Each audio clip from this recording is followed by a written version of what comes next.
Chers amis, bonjour, comment ça va? Alors aujourd'hui nous avons Bible 19. Nous allons parler de Sarah qui est décédée et de Rebecca qui va se marier à Isaac.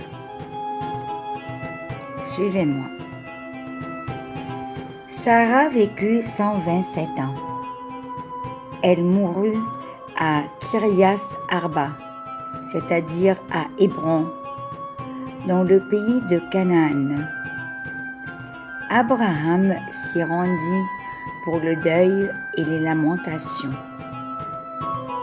Puis il laissa le corps pour aller parler aux Hittites qui habitaient le pays. Il leur dit : « Je ne suis qu'un immigré, un hôte parmi vous.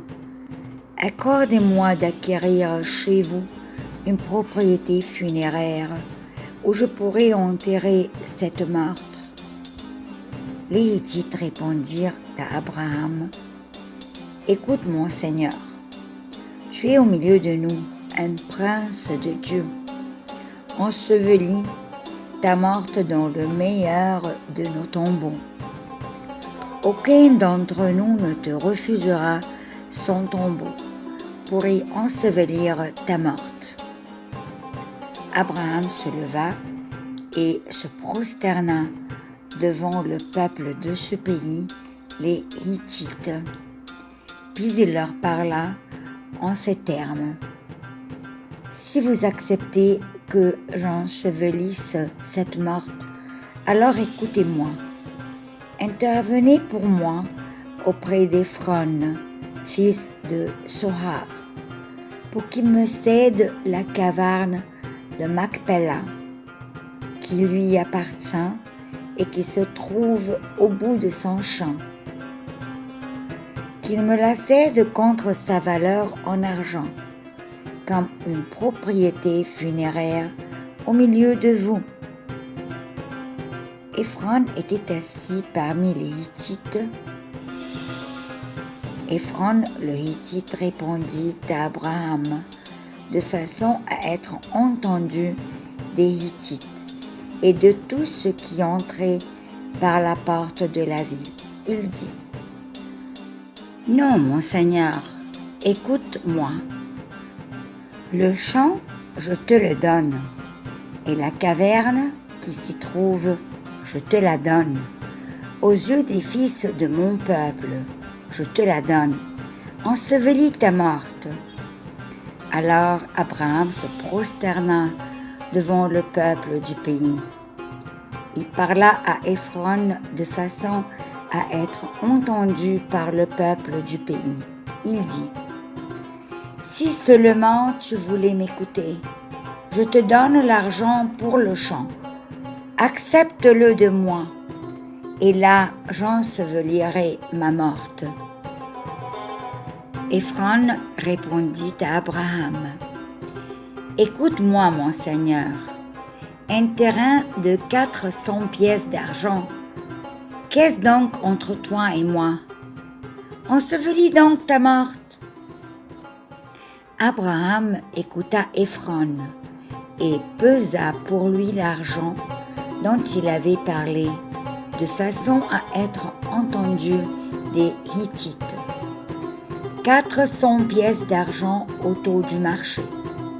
Ainsi, le champ d'Éphron, qui se trouve à Macpéla, en face de Mambré, le champ et la caverne, avec tous les arbres qui y poussent, sur toute sa superficie, tout devint possession d'Abraham aux yeux des Hittites et de tous ceux qui entraient par la porte de la ville.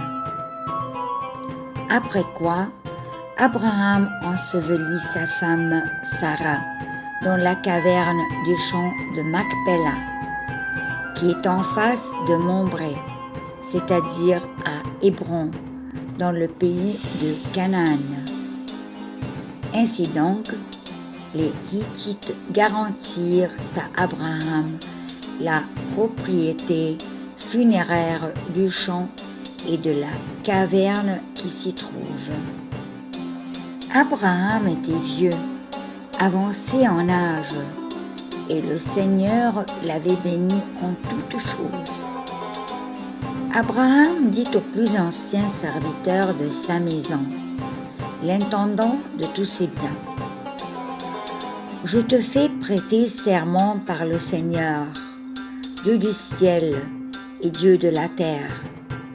Tu ne prendras pas pour mon fils une épouse parmi les filles des Cananéens, au milieu desquels j'habite, mais tu iras dans mon pays, dans ma parenté, chercher une épouse pour mon fils Isaac. » Le serviteur lui demanda, « Et si cette femme ne consent pas à me suivre pour venir ici, devrais-je alors ramener ton fils dans le pays d'où tu es sorti ?» Abraham lui répondit, « Garde-toi d'y ramener mon fils. Le Seigneur, le Dieu du ciel, lui qui m'a pris de la maison de mon père et du pays de ma parenté, m'a déclaré avec serment. À ta descendance, je donnerai le pays que voici. C'est lui qui enverra son ange devant toi, et tu prendras là-bas une épouse pour mon fils.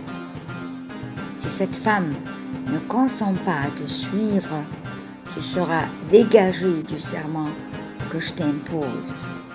Mais en tout cas, tu n'y ramèneras pas mon fils. » Le serviteur prêta à son maître Abraham un serment solennel concernant cette affaire. Mes chers amis, nous sommes arrivés à la fin de notre vidéo pour aujourd'hui. Mille merci pour suivre nos vidéos et pour votre attention. À la prochaine.